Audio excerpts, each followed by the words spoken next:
Welcome to Arc's History Channel, where we explore the hidden stories of our past. Get ready to uncover ancient civilizations, lost technologies, and shocking discoveries that defy conventional timelines.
Wars usually last years, some rage for decades, a few for centuries.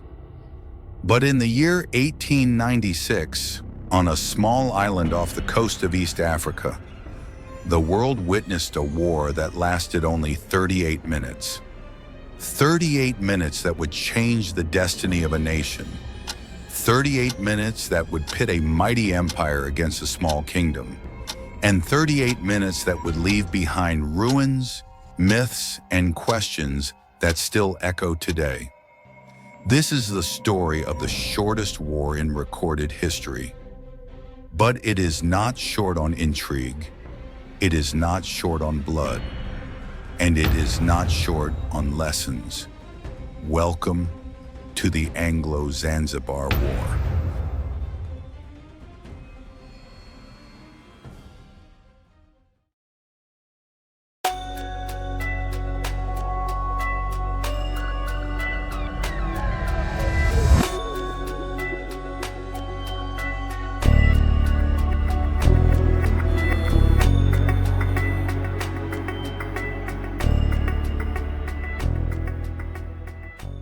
Zanzibar, a name that once stirred the imagination of sailors, traders, and explorers alike. It was known as the Island of Spices, cloves, nutmeg, cinnamon, treasures that lured merchants from Arabia, India, and Europe. But beneath the perfumes of spice, there was another darker fragrance.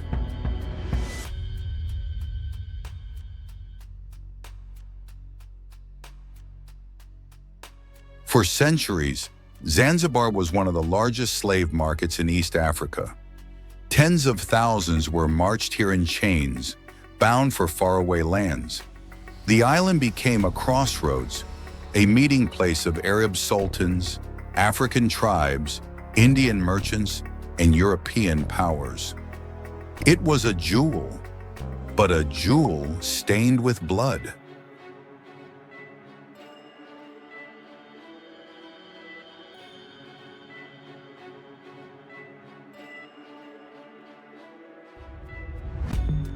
To control Zanzibar was to control a gateway to the riches of Africa. And so, the great powers circled like sharks.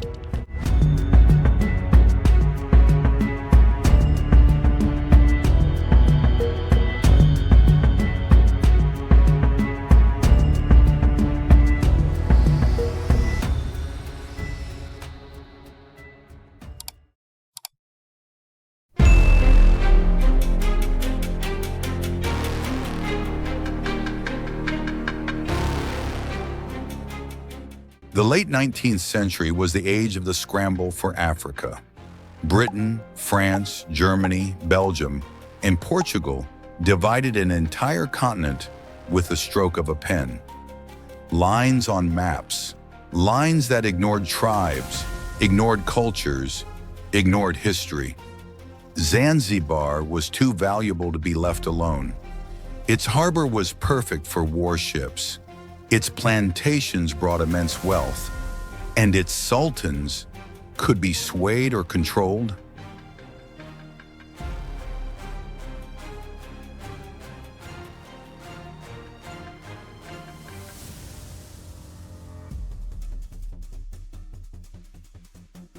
And so, the stage was set. Empires waited for their chance. And in Zanzibar, the first sparks of war began to glow.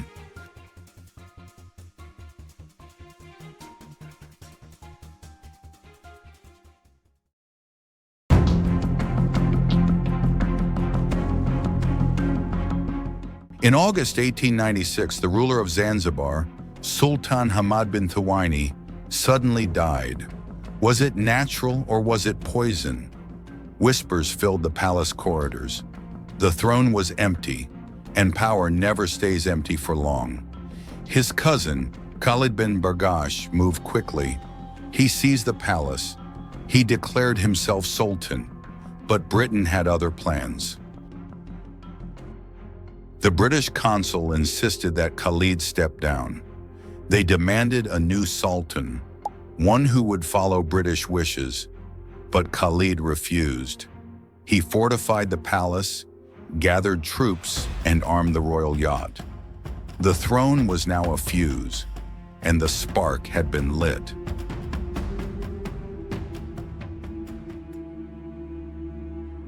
Zanzibar was no longer just a local dispute. The Germans watched, hoping Khalid might resist British dominance. The French sniffed opportunity in the chaos. Even the Americans sent reports home. The palace was a powder keg, and across the world, newspapers asked, "Who will control the island of spices?" Every empire was waiting for the clock to strike 9.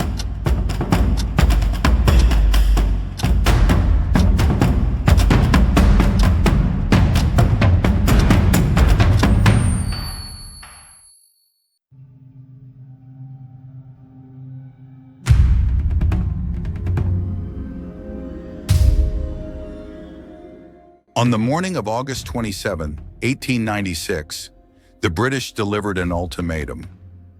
Khalid had until 9 a.m. to surrender and leave the palace. At 8 a.m., the palace was buzzing with preparations. Men set up cannons. Soldiers raised barricades. The royal guard stood ready. In the harbor, British warships adjusted their cannons. Their crews sharpened bayonets. The island held its breath, and the world's shortest war was only minutes away.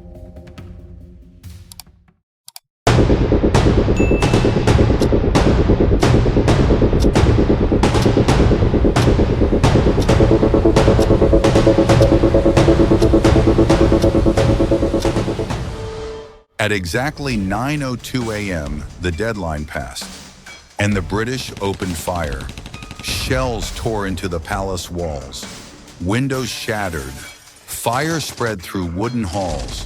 Khalid's men fired back with rifles and old cannons, but their weapons were no match for British naval guns. By 9:10 a.m., the palace was engulfed in smoke. By 9:20 a.m., the royal yacht was sinking in flames. By 9:30 a.m., the Sultan's forces were in retreat. At 9:40 a.m., the war was over. 500 Zanzibaris were dead or wounded. The British, 1 sailor injured. The war had lasted only 38 minutes.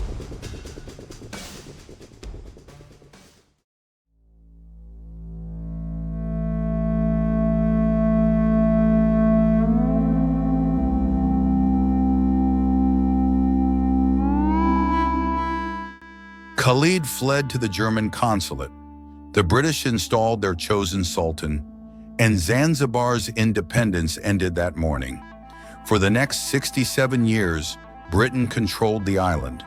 Its rulers became puppets, its throne a hollow crown.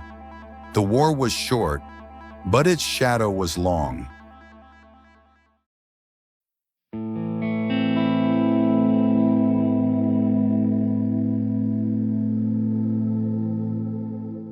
Today, tourists walk the streets of Zanzibar. They see spice stalls. They see ruins. They hear stories. To outsiders, the war is a curiosity, a piece of trivia. But to Zanzibaris, it was the day their sovereignty collapsed.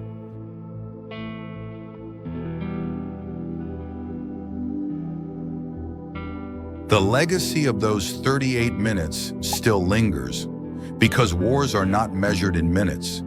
They are measured in consequences. And the consequences of Zanzibar's war lasted generations.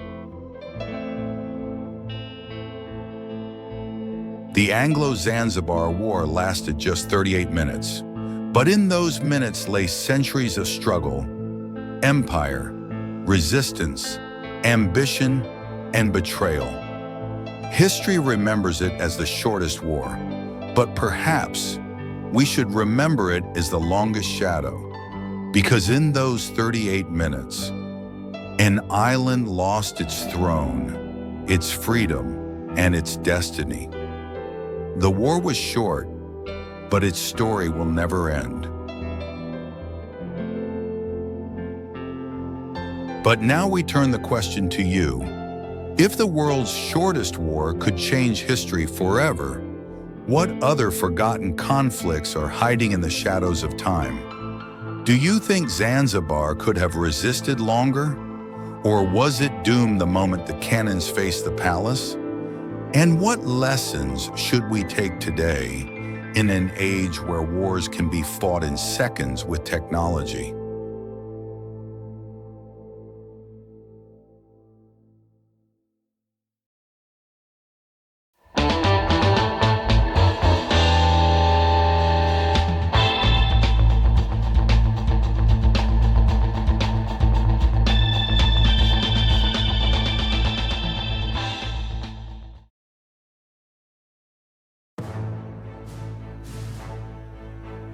Kindly tell us your thoughts, comment below. Your voice is part of this story. Don't forget to like this video, share it with others who love hidden history, and subscribe for more journeys into the world's lost and forbidden past.